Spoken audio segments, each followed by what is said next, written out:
Irms. Tinay She's so pretty, bro. Pwede ba kitang tabihan? Ay, teka, pwede ba? Huwag na kayo mong bastos. Totoo pala yung mo sa punso, no? At nagsasalita pa. Itong diwata yung kausap namin, hindi ikaw. Excuse me? Ay, ginagawa niyong dalawa, ha? Loko to, ah.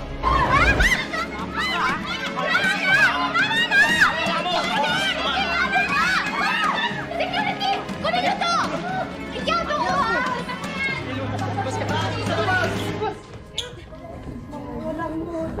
Ayos ka lang ba?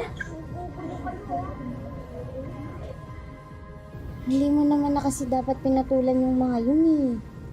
Thank you, Kurt, ha? Wala yan, Trixie. Kung hinayaan kong basusin kayo ng mga bastos na yun, mamaya, kung magawa nila sa inyong dalawa ni Trixie. Eh, pwede namang tumawag ng security, di ba? O, tingnan mo ano pang nangyari sa'yo. Lilet, pasalang to. Okay? Malayo to sa bituka. Ilang araw lang, magaling na rin to. At saka, hindi naman nabawasan yung pagiging gwapo ko din. Napasaan ka na nga nakukuha mo pang humirit.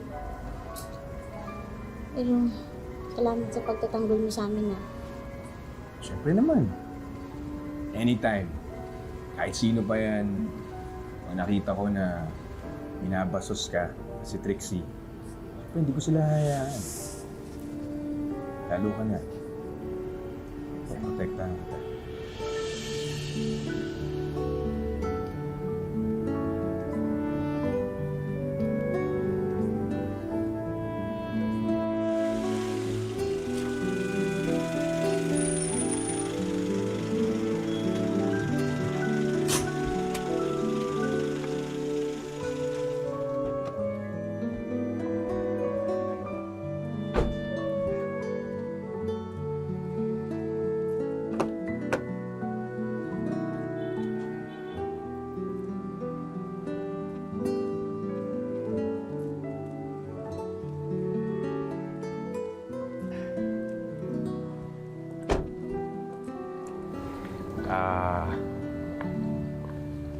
Lilet. Kurt, salamat nga pala sa paghatid, ha?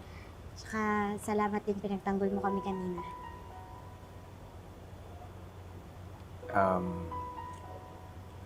May... may importante sana akong gusto sabihin sa'yo. Ano yun? Ano yun, Kurt?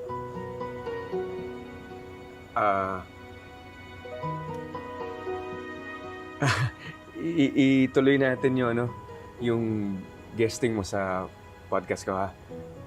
Marami kasing gustong makitang magkasama tayo. Okay. Tsaka,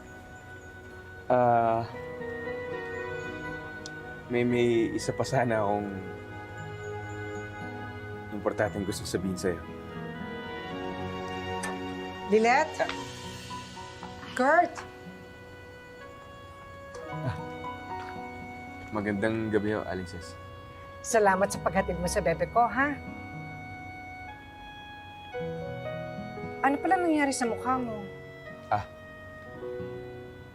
Wala po to. Sige, Aling Ses, mauna na po ako. Bye, Lilet. Ingat ka, ha? Ka. Sige po.